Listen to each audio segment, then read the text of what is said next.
تمام يلا. Ah, c'est bon. Oui.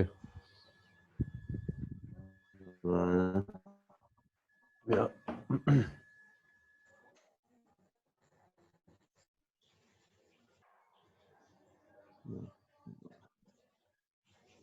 Il faut que je sorte mon stylo.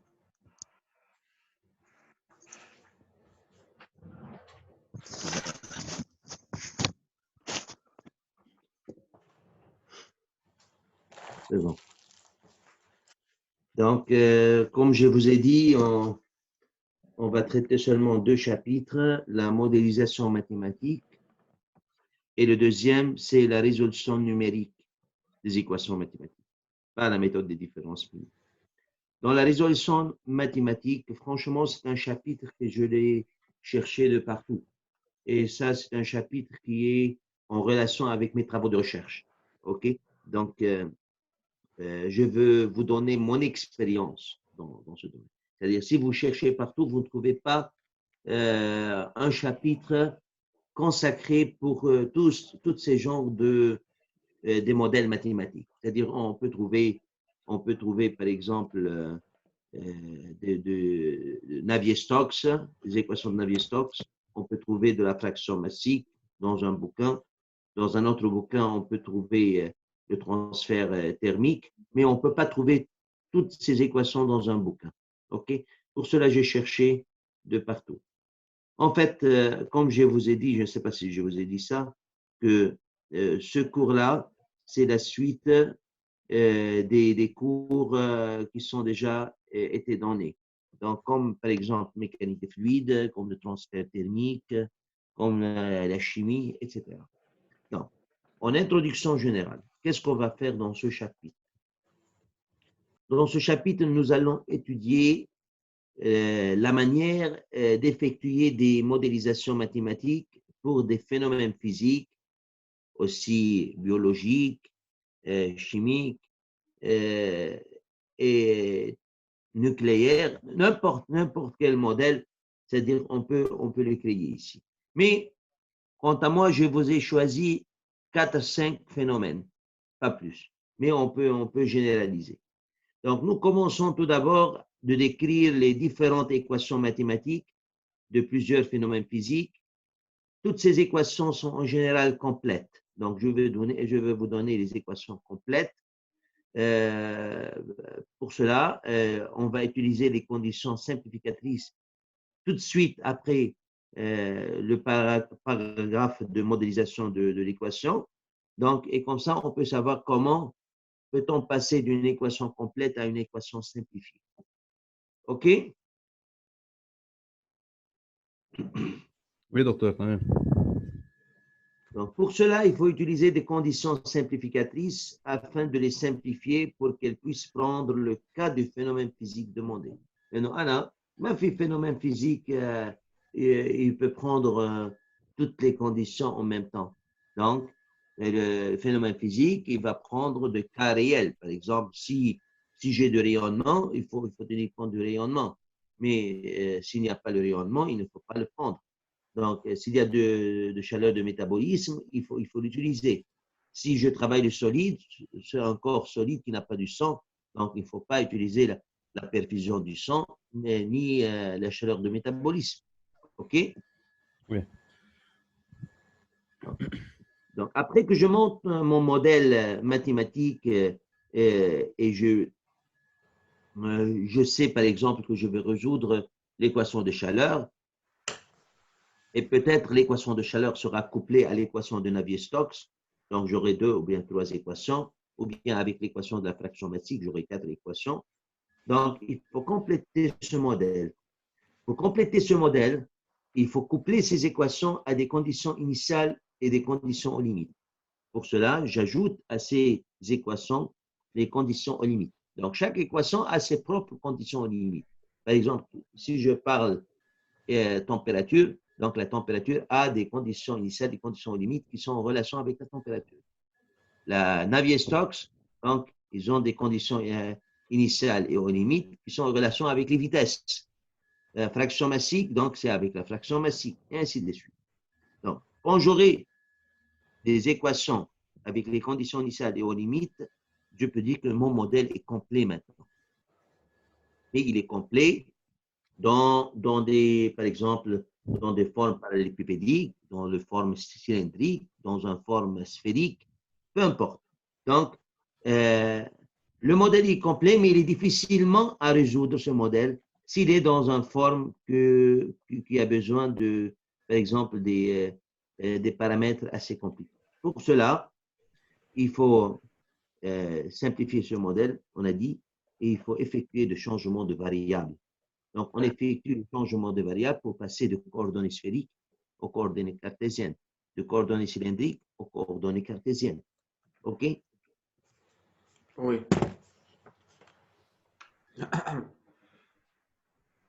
Ce changement donc, de variables nous permet de simplifier l'écriture de nos équations et de nos conditions initiales aux limites. OK? Donc, maintenant, le modèle, il est complet. Il est dans le variable demandé. Pour cela, le changement de variable nous permet aussi de linéariser ces équations, parce que les équations en général, ils sont non linéaires, donc, et ils sont difficilement à résoudre. Pour cela, on utilise le changement de variable pour linéariser ces équations, et comme ça, on peut par la suite utiliser n'importe quelle méthode numérique et résoudre ces équations. Donc, maintenant, le modèle, il est complet avec les conditions initiales, avec les conditions aux limites, avec le changement variable adéquat. Donc, on peut, afin de rendre ce modèle plus général, nous devrions adimensionnaliser nos équations mathématiques. Adimensionnaliser, rendre les équations adimensionnelles. Adimensionnelles, ça veut dire sans unité. Sans unité. Donc, comme ça, le modèle, il devient général. Général, c'est quand on parle de température, ce n'est pas en Kelvin, c'est un paramètre maintenant. T, sans unité. OK? Donc, on peut généraliser. On ne peut pas, c'est-à-dire, on ne suit pas de valeur de 0 à 1 mètre. Le modèle sera, quelle que soit la distance, quelles que soient les dimensions de notre système. Pour cela, c'est mieux de travailler sur un modèle adimensionnel. Oui. Donc, le modèle, maintenant, il est complet, il est adimensionnel. Même les conditions initiales et aux limites sont adimensionnelles. Après, on a terminé maintenant le chapitre 1 avec ce modèle adimensionnel. Et on passe au chapitre 2.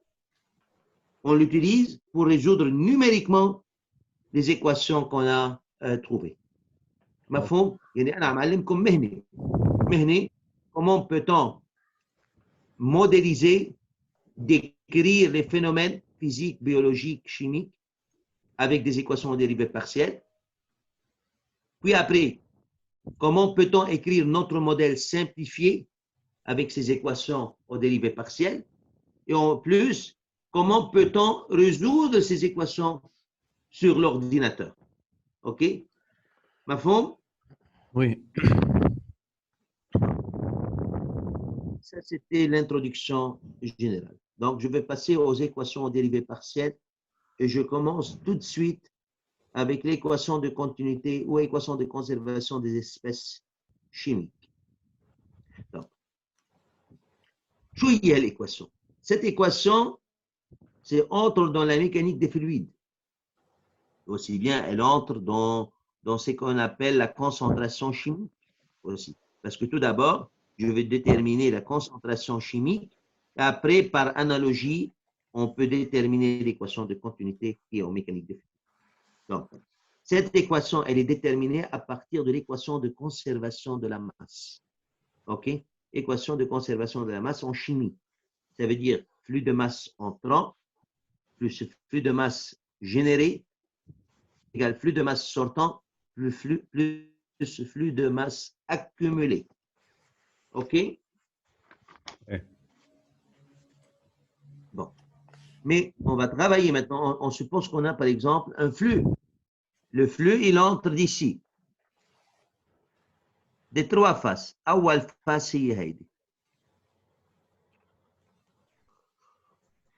Les Oui. faces qui sont en relation avec le point O. O, c'est O, X, Y, Z. OK? Deuxième phase, celle du bas.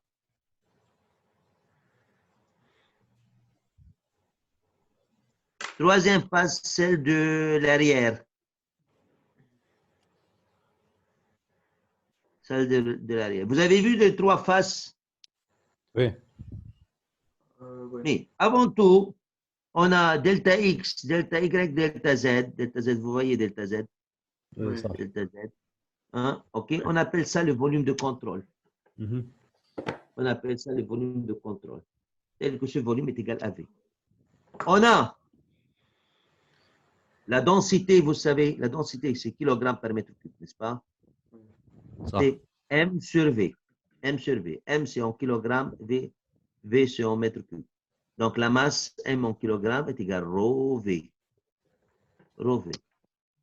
Mais nous, qu'est-ce qu'on a? On a une variation de masse. Donc, pour tirer ce qu'on est en train de faire, donc il faut tout d'abord calculer le flux accumulé. Donc, je veux calculer ça. Ça, c'est en premièrement. Puis après, je veux calculer le flux généré en deuxièmement. Puis, je veux calculer les flux entrant et sortant troisième. Mafhum? OK? Oui, oui. Le flux accumulé, c'est quoi? C'est accumulé, ça veut dire stocké. Et stocké pendant quoi? Pendant le temps. Donc, le flux stocké, c'est la variation de la densité de flux par rapport au temps. Variation de la densité de flux par rapport au temps. Donc, c'est la densité par unité de temps, c'est en kilogrammes. Rho, c'est kilogramme par mètre cube ou dt, c'est seconde. Kilogramme par mètre cube par seconde. بتكون تصير قوية بالunité. OK? Donc, on va analyser l'unité. Donc, on a obtenu la densité de flux ici, la densité de flux kilogramme mètre cube par seconde ici. OK? Donc, le flux accumulé d'espèce A qui entre dans le volume qui est accumulé dans tous les volumes V, dans ce volume de contrôle, on multiplie par V. Delta X, delta Y, delta Z. Qu'est-ce qu'on obtient? Mètre cube fois kilogramme sur mètre cube seconde, on obtient kilogramme par seconde. Ma forme? Donc, comme ça, on a déterminé quoi? فيك Le تعيدها flux دكتور؟ accumulé. ما ركزت معك مظبوط. فيك تعيدها بالمعروف. Donc, on a le flux qui est en kilogrammes mètre cube par seconde, mais c'est le flux accumulé dans la totalité du volume. OK. Il est stocké dans le volume V. Donc, on le multiplie par le volume V, delta X, delta Y, delta Z, on obtient kilogramme par seconde. OK. OK? Qui est le débit massique. Kilogramme par seconde. OK? Heide, quel est le flux accumulé? Le premier Heide. OK? Alors, on va calculer le flux généré.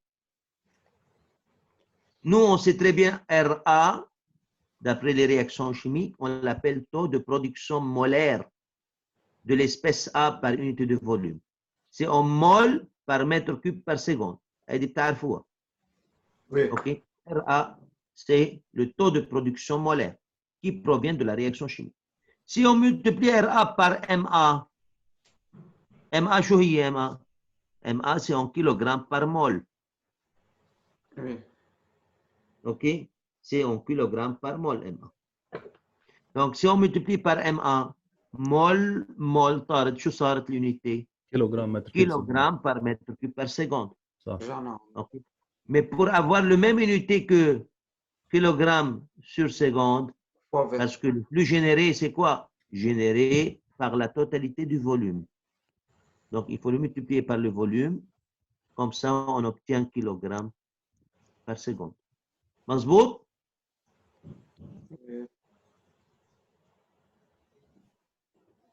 Bon.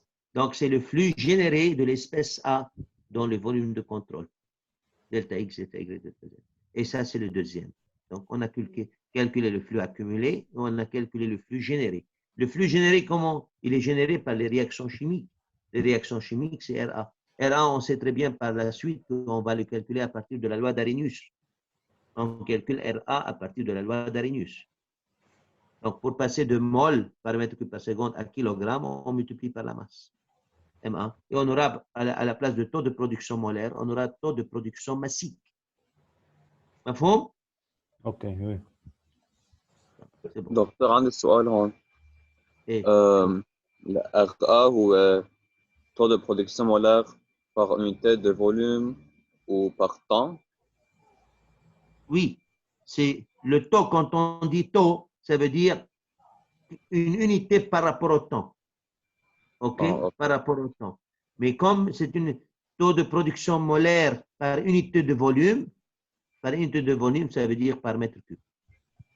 Parce que taux, شو التو؟ يا اما mol par seconde, يا اما kilogramme par seconde. هيدا التو. Ah, ok. Taux de production. OK? Oh, Donc, merci. par unité de volume, on multiplie par mètre cube. OK? Ok. On a calculé le flux entrant et on a calculé le flux sortant. On a calculé le flux accumulé, on a calculé le flux généré. Il nous reste de déterminer le flux entrant et sortant. OK? Donc, on sait très bien que le flux qui entre, c'est un flux molaire qui entre de ces trois faces.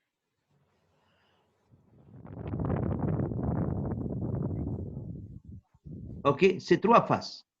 Donc, flux molaire, donc il a un nombre de mol Na qui est mol par mètre carré par seconde. Parce que le flux qui entre, il entre par une surface. مظبوط? Suivez-moi attentivement. Oui. Le flux qui entre, il entre par une surface. Donc, خلينا نشوف أول flux, il entre par. خلينا نشوف. Le flux qui entre par delta X, delta Y. Il entre à une position X, Y, Z. Donc, il entre de ce côté-là. Il va sortir de quel côté? Il va sortir de là. مظبوط. Donc, le flux NA, c'est NA quoi? C'est NAZ. NAZ suivant Z. Il Oui. est parallèle à l'axe de Z. OK. Donc, c'est ça. C'est NAZ qui entre à Z, à la position Z. OK. Donc, il entre à la position Z et on le multiplie par quoi? Parce que c'est mol par mètre carré par seconde. Pour qu'il soit mol par seconde, on le multiplie par la surface delta X, delta Y. Ça veut dire mol par seconde. Et pour le transformer en kilogrammes par seconde, je le multiplie par la masse molaire MA, qui est en kilogrammes par mol. مول طارت بفضل kilogramme par seconde. مظبوط؟ اوكي وي. Oui. Donc ça, c'est le flux entrant à la position X, Y, Z. Donc ici, c'est Z. Il va sortir à quelle position? À Z plus delta Z. وي صح. هيدي دلتا Z. بس O هي Z. هي position تبع Z. Donc il va sortir ici à Z plus delta Z. ذات الايكواسيون بس بلس دلتا زد. À Z delta Z. Bravo. نفس الشيء, le flux qui entre d'ici, de celle-là, donc il est comment? Il est parallèle à Y. Donc c'est NAY. Ici, c'est la position Y ici. Donc il multiplie quoi? Il multiplie delta Z, delta X. Delta X, delta Z. Et il va sortir où? Il va sortir d'ici. Y plus delta Y. À quelle position? Plus delta Y. Y plus delta Y. C'est Y plus delta Y. Voilà la surface. Delta X, delta Z. اوكي. OK? Pareil, le flux qui est derrière, il vient comme ça, parallèle à X. C'est NAX. NAX. Parallèle à X. Donc, il entre à la position X, c'est NAX. On le multiplie par delta Z, delta Y. Et il va sortir à NAX plus delta X. مفهوم? وي. C'est bien. Donc, on a le flux entrant, flux sortant. هلا شو هنعمل؟ بدي أعمل flux entrant moins sortant ou bien sortant moins entrant parce que pourquoi? Pour transformer ces équations en une équation différentielle. Voilà. Bon. Regroupons maintenant. Comment on a trouvé celle-là, cette équation? Qu'est-ce que je vous ai dit? Entrant, sortant. واشي خلينا نشوف. شو قلت لكم أنا؟ flux entrant ما هيك؟ Oui. Flux entrant plus flux généré. مظبوط égal. Le flux entrant أنا أخذته بعد الإيجاليتي. مفهوم؟ Okay. Le flux généré ici, c'est MARA, et j'ai divisé sur un regroupant et division par delta X, delta Y, delta Z. نرجع على الفلux généré. هذا الفلux généré, j'ai divisé par delta X, delta Y, delta Z. Le flux accumulé, j'ai divisé par delta X, delta Y, delta Z. Pour cela, qu'est-ce que j'obtiens? MARA. Égal flux stocké, égal flux stocké. Flux stocké, c'est 2 rangs A sur 2 rangs de T. On a divisé par MA. Plus ce flux sortant. Alors, flux sortant moins flux entrant. صار عندي ما هيك؟ هون c'est le flux sortant moins flux entrant. كيف طلعت هيك؟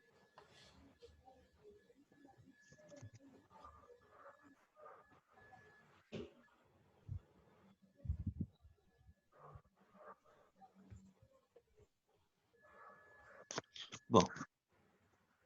Qu'est-ce qu'on fait? Flux sortant moins flux entrant. On a fait. خلينا نعملها على وحدة. على الإكس. هيدي الإكس وهيدي الإكس. أوكي؟ Donc شو عندنا؟ NA X X plus delta X fois delta Y delta X. Okay. Fois delta Y delta Z. Sorry. Oui. Moins NAX X delta Y delta Z sur. On a divisé par delta X delta Y delta Z. ما هيك؟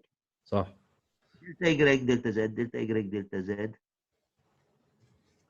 delta Y delta Z. Qu'est-ce qu'on obtient? NAX X plus delta X moins NAX X sur delta X. C'est la formule de quoi?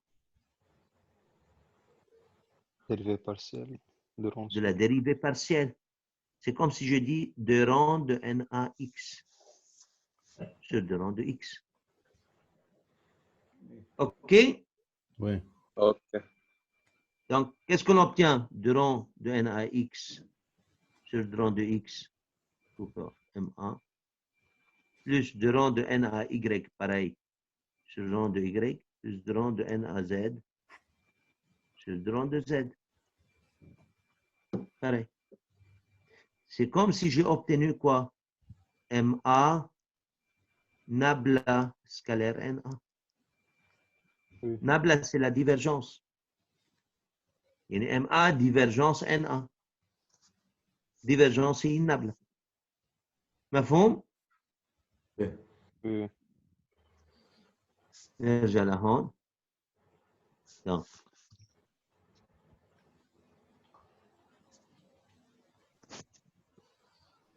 Voilà, donc j'obtiens du rang MA du rang de NAX sur rang de X plus du rang de NAY sur rang de Y plus du rang NAZ sur le rang de Z. Donc j'obtiens MARA égale du rang de rang A sur rang de T plus MA nabla NA. NA, ça veut dire divergence NA. Divergence NA. OK? Oui. Donc, si on divise par MA, qu'est-ce qu'on obtient? On obtient RA égale de rang de CA sur rang de T plus nabla NA. لأنه ليش؟ CA. C égale M sur V. Donc, on a CA est égal rho A sur MA. C'est là. OK? Oui.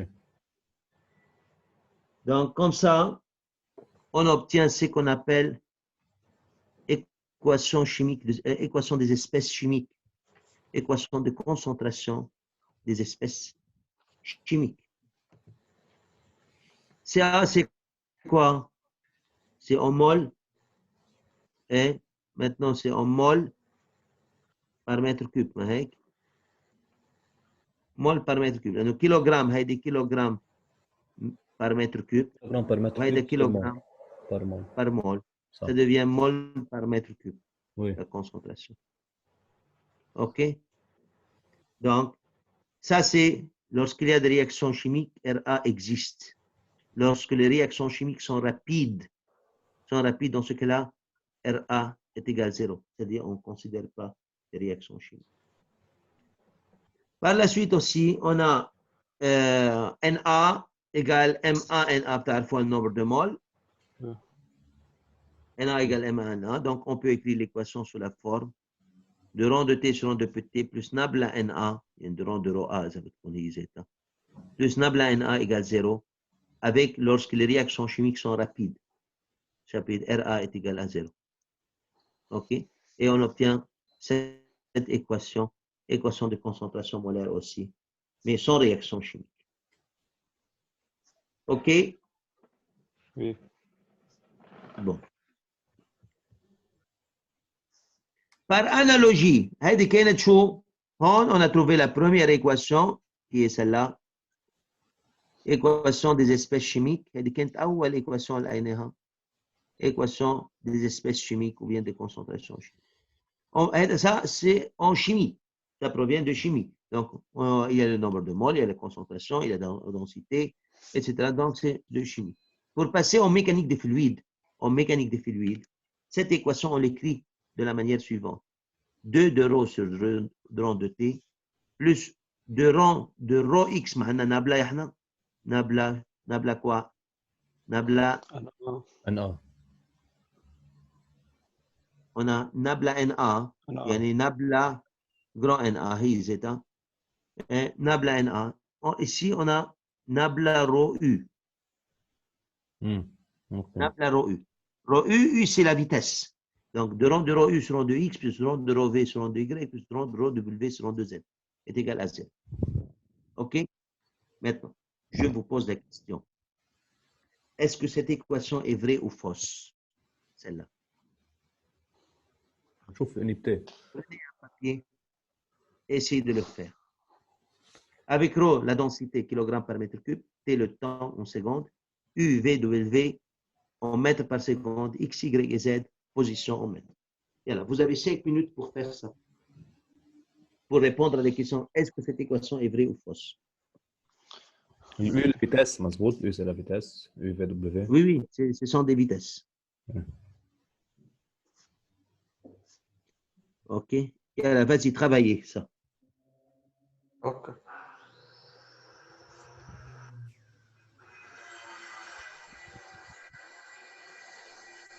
Rho V moins BG rho V, c'est MA, NA, plus MB, NB, plus 3 points. Yani NA, plus NB, plus 3 points. OK? On l'appelle rho fois vitesse, égale MA, NA plus MB. Pour des mélanges de fluides, on peut passer de NA à rho V. Oui.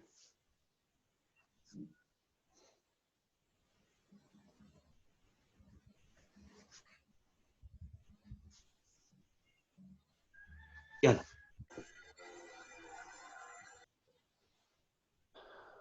Donc, je vous donne 5 minutes pour trouver la réponse à la première question. Est-ce que cette équation est vraie ou fausse? Avant de passer à l'équation suivante.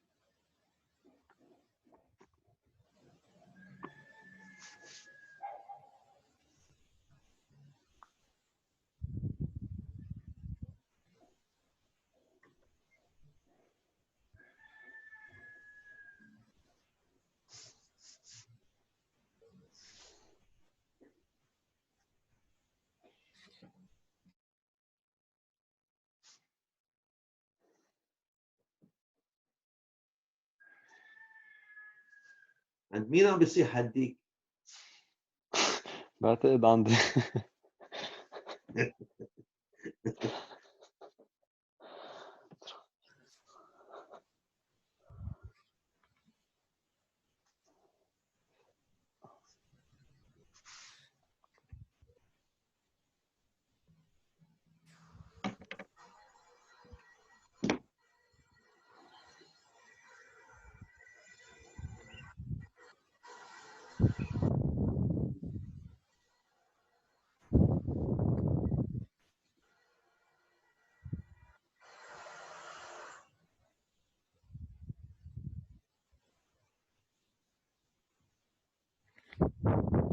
طلعت معي غلط.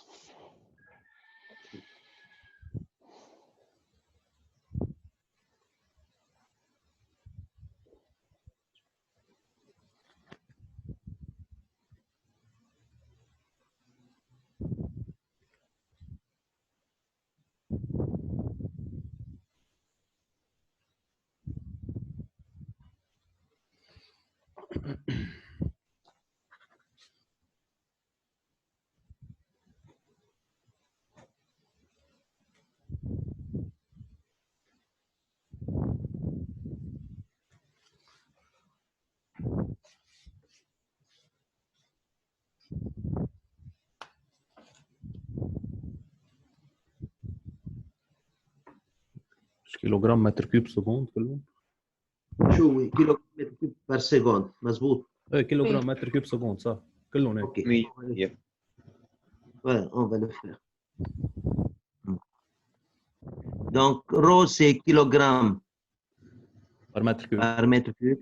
صح. والتي Ou, ناقص ou سكوند de rang de T, c'est seconde moins 1. صح. Ok. أول La واحدة. deuxième. La deuxième. كيلوغرام بار متر كيوب للرو. Kilogramme mètre cube la rho fois Mètre. mètre متر بار سكوند seconde للو. Par seconde moins 1. mètre moins 1. بار متر موان 1 صح. Donc, ça fait كيلوغرام متر كيوب سكوند. kilogramme mètre cube par seconde. مظبوط. وهون Le U ou le V ou le W, même unité. زيت Donc, شيء. même. Donc, l'équation est juste. صح. Donc, elle est juste. Bravo. C'est ça. Voilà. Maintenant, on continue. Oui. Si rho est constante, on dit que le milieu est permanent. Permanent, ça veut dire indépendant du temps. Parce que la variation de rho par rapport au temps est égale à 0. Et dans ce cas-là, on a seulement nabla U est égal à 0. Et le rang de U sur rang de X plus le rang de V sur rang de Y plus le rang de V sur rang de Z est égal à 0. OK? دكتور كيف هلا. الرو مش مقصود فيها هون الماس فوليميك؟ Densité. Mais densité, elle est variable. إيه. La densité, en fait, on l'écrit comme ça. Rho égale A plus B fois T plus C fois T carré. Oui. OK? Aussi, elle est fonction plus la pression, fonction de la pression aussi. Donc, fonction de la température, fonction de la pression. Et comme la température et la pression sont fonction du temps, donc rho est variable par rapport au temps. اوكي. OK؟ أنا بالسيميلاسيون تبعولي أول ما بلشت كنت أعتبرهم كونستانت. يعني Et اذا par la عندي suite, وي اوكي. par la suite, ces propriétés thermophysiques, je les ai mis dans les équations variables. Je les ai écrits variables. Donc, à chaque itération, ces propriétés thermophysiques changent. OK? أوكي. يعني تكون رو كونستانت لازم يكون عندي بريسيون والتمبيراتور كونستانت يعني. رو كونستانت يعني لا وقت بحكي بالسوليد بقلب سوليد pour les cas simplifiés. هلا Je فلويد prends rho. يعني. وي اوكي. لا، حتى même dans les solides, il faut les prendre variables. Parce que Mm. même la température varie dans les solides. Mais moi, si je veux simplifier, je dis rho égale constant. اوكي Pour ne بس pas compliquer les calculs. pour simplifier. La majorité des chercheurs, ils le prennent constant, mais ils commettent une grande erreur. Hein, une grande erreur. Pour cela, il faut le prendre variable. Mais parce que eux, pour simplifier, ils font ça. اوكي. même هذا الفرق بيني وبين كومسول شو هو؟ انا وقت بيجي بعمل بروجرام بفورتران او بعمله بماتلاب او بعمله بحير لونجاج سي etc. انا je peux manipuler mon programme, je peux modifier mon programme comme je veux. Et je peux mettre les propriétés thermophysiques variables. بقلب كومسول il ne peut pas le faire ça comme ça. عرفتوا كيف؟ كومسول il ne peut pas le faire ça. Parce que pour cela, parfois, il n'accepte pas, par exemple, de recherche comme ça. Mais tout ce qui est ingénierie, on les accepte sur le console. Mais tout ce qui est recherche approfondie, ce n'est pas acceptable parce qu'on a besoin des termes qui sont variables. Okay? Et comme ça, on ne peut pas le faire. Sauf si vous voulez le mettre dans des expressions. Donc, il faut ajouter des propriétés thermophysiques dans des expressions sous console. Donc, il faut modifier comme ça, Oui. de l'intérieur. مفهوم؟ OK. Bon. أي متى هيدي l'équation on utilise aussi. Alors, par la suite, on va étudier l'équation de Navier-Stokes et je vais vous montrer, je vais revenir à ça. Mais il faut comprendre quoi? Si je travaille en 2 dimensions, celle-là n'existe pas, donc seulement U et V existent. En calculant U par Navier-Stokes, je reviens à cette équation pour calculer V en fonction de I. Parce que V, dans ce cas-là, sera intégrale de rond de U sur rond de X fois dV fois dy. OK? Yani, je calcule V à partir de U. En connaissant U, je peux calculer V. OK. Alors, minute. Je reviens. Lisez ça, 1 minute. Pour revenir.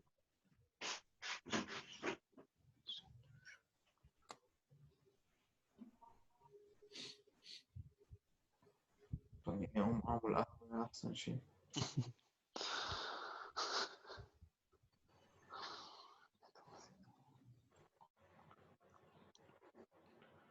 شو حطه بدي؟ Voilà. شو البتي دي؟ Bon, pour les conditions limites, si on travaille dans un milieu permanent, c'est-à-dire indépendant du temps, la variation de rho par rapport au temps est égale à 0. Si je travaille dans un milieu transitoire, ça veut dire dépendant du temps, la variation de rho est différente de 0. هاو الاثنين très importantes, comme